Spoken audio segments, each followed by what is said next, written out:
Container एक डब्बा है और साधारण सी बात है, उसको मैं ज्यादा जाना नहीं है। आप हम लोग आते जाते कंटेनर को देखते हैं, पर ये नहीं समझते हैं कि इसका हमारी जिंदगी में क्या महत्व है।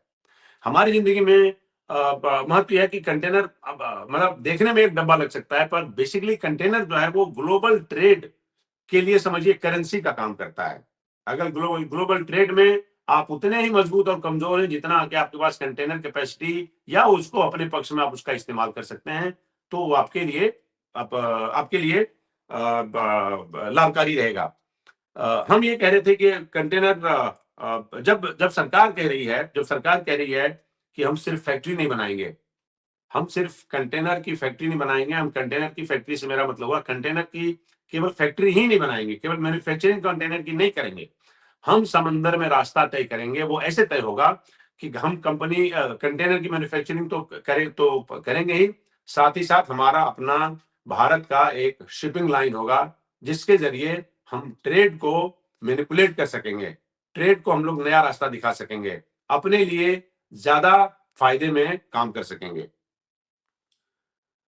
अब देखिए पूरी दुनिया की कंपनियां जैसे मेडिटेरेनियन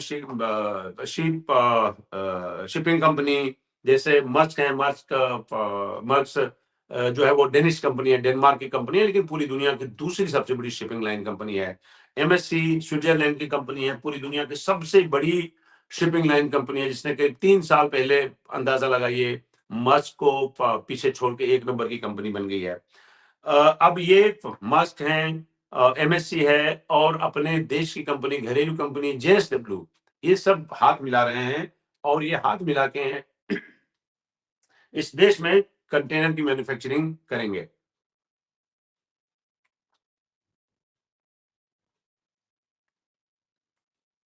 हाँ, तो हम ये कह रहे थे इसका उद्देश्य क्या होगा और थोड़ा सा इसमें और विस्तार से चलते हैं।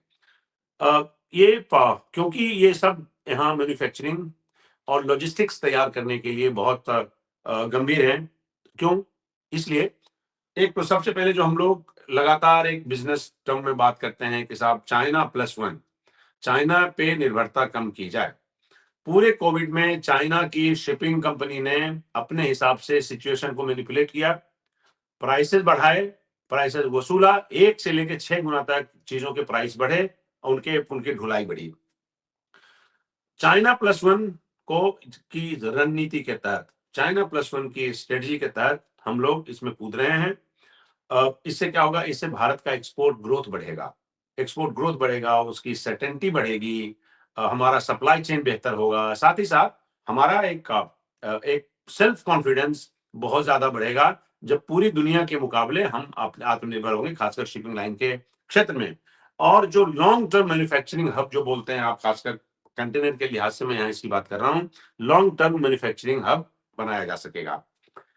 देखिए जो एमएससी जिसका नाम मैंने लिया आपको, एमएससी जो शिपिंग लाइन कंपनी है, मर्स्क जो शिपिंग लाइन कंपनी है, और जेएसडब्ल्यू जो यहाँ की स्टील की कंपनी है, इन सब का एक साथ आना ये बताता है कि दुनिया के लिए भारत जो है केवल बाजार नहीं है, बल्कि भारत एक पार्टनर की तरह भारत के साथ व्यवहार किया जाए। ये इस बात का सबूत है कि मेरे ख्याल से लगता है इसे एक इकोनॉमी के तौर पे और एक एक्सपोर्टिंग इकोनॉमी के तौर पे भारत की धमक मेरे ख्याल से पहले से थोड़ी बेहतर है। दरअसल इसको दूसरे शब्दों में अगर कहें दोस्त, तो मुझे लगता है कि थोड़ा भरोसे का एक वो वोट है, मतलब कॉन्फिडेंस के लिए है ये।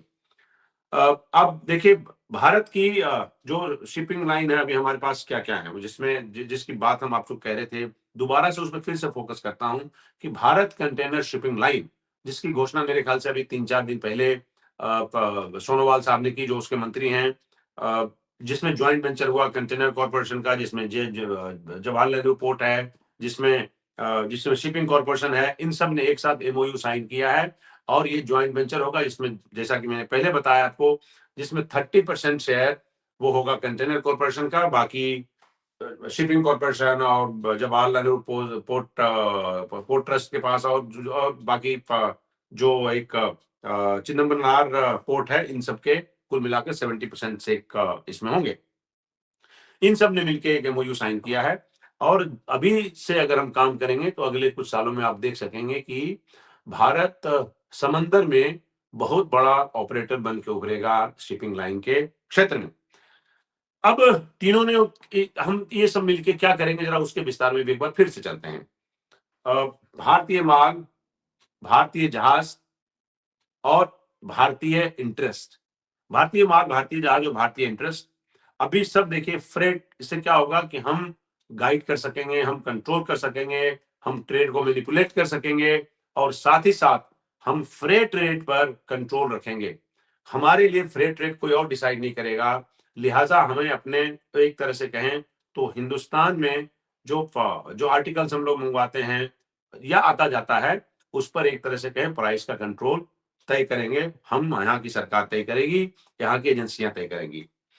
इससे क्या होगा, ये इससे हमारा क्या-क्या ऑब्जेक्टिव हमारा इससे हमारा ऑब्जेक्टिव पूरा होगा कि हम एक तरह से अपनी इकोनॉमी में हम अपने हिसाब से सब कुछ पे नियंत्रण रख पाएँगे। मेरा मानना है कि देखिए भारत कंटेनर शिपिंग लाइन जिसकी स्थापना करने के लिए भारत सरकार ने मन बनाया है, वो केवल एक हमारे लिए शिपिंग लाइन का काम नहीं करेगी। वो हमारे लिए एक क्या कहेंगे उसको, एक सुरक्षा कवच का काम करेगी, जिसका जो हमारे लिए शॉक एब्जॉर्बर का काम करेंगी। कल को कोविड जैसी सिचुएशन अगर पैदा भी हो जाए, तो भी हमें कोई ज़्यादा फ़र्क नहीं पड़ेगा। अब हमारे लिए हमें चाइना गाइड नहीं करेगा कि सामान किस रेट पे जाएगा। अब हमारे लिए बाकी दूसरी दुनिया की दूसरी कंपनियाँ हमको टर्म्स डिक्टेट नहीं करेंगी। ये इससे इससे हमारा ये ऑब्जेक्टिव हासिल होगा। तो ये कहा कि भारत शिपिंग जो है, एक कंपनी नहीं होगी बल्कि हमारे लिए एक सुरक्षा कवच है। और इतना ही नहीं, ये एक बिज़नेस नहीं है, देखिए ये पूरा स्ट्रैटेजी का पार्ट है। जैसे-जैसे पूरी दुनिया में जियोपॉलिटिक्स बदल रही है, जैसे-जैसे दुनिया में जियो इकोनॉमिक्स बदल रहा है, जैसे-जैसे ट्रेड बदल रहा है, खासकर पिछले 3-4 सालों में जो ट्रेड की शक्ल आपने देखी है, जो इससे पहले नहीं था, तो उस सूरत में हमारे लिए ये आत्मनिर्भरता बहुत ज़रूरी होगी।